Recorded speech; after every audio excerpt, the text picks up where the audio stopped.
Hello, everybody. Dr. Lonnie Stewart here from the Healthcare Education Transformation Podcast. Are you a physical therapy student about to start studying for the National Physical Therapy Examination?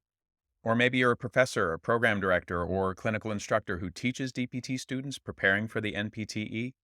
Either way, we would recommend checking out our sponsor, NPTE Final Frontier, and the community they've built around preparing for and succeeding on the NPTE.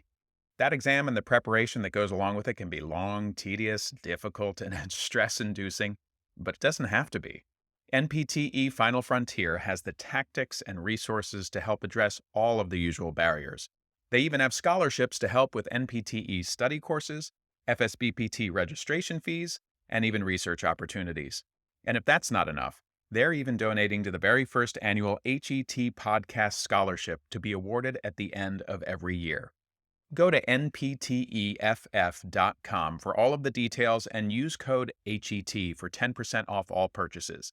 Links to both the NPTE Final Frontier and their scholarship options are available in the show notes.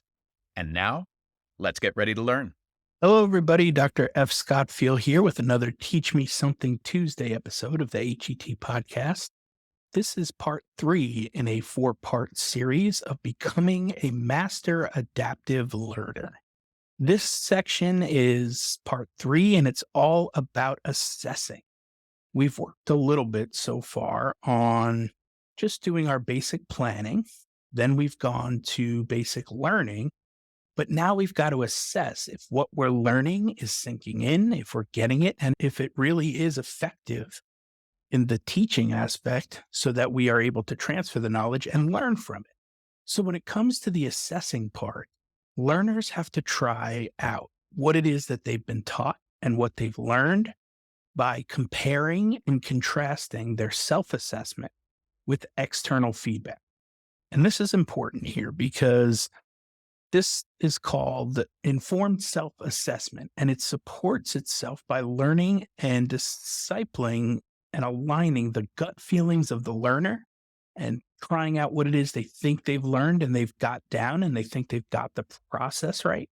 And really looking at the other side of things of being in the moment and having judgments with as much available data and evidence as possible. As adaptive learners in the healthcare world, we're constantly having to critically think and clinically think. So we have to take what we've learned and apply it based on our gut instinct and those in the moment judgments and try to figure out which way are we going to go? What treatment are we going to pick? What diagnosis are we going to make? And how is that based on everything we've learned and what we've been taught? How is that being perceived by those that know or are in the know and have taught us, if that makes sense? So in this phase, learners are able to continue to develop and calibrate their self-assessment while also benefiting from external perspectives and points of view and feedback. A couple things to note here. One, we've got to do the learning. We've got to do the work. We've got to plan, prep, and learn. Then we have to apply, try things out, see what works and what doesn't based on what we've learned. Then we have to assess if what we've learned and what we're implementing is successful, if it's working, if it's correct. And the way we do that is, again, by seeking some external feedback, whether it be from a professor or a mentor or a guide, an expert, somebody who has done the work, who knows the answers, who has done it many, many more times, who's put in the time, who's put in the repetitions. And we need to try it on our own and then ask them for feedback, ask them for guidance, ask them for mentorship, or go to the resources and look it back up and see if that was indeed what we should have come up with, if that's the answer we should have come to, if that's the treatment we should have used. If this is done, we have to make sure that the external feedback, the external perspective and points of view that we are using and going to for that feedback and that guidance and that mentorship is expertise and authoritative. We have to make sure that it is somebody who is knowledgeable, who knows what the right answer is and the right technique may be, or the right thought process is, or the resource is valuable and trusted and true and peer-reviewed and self-vetted, right?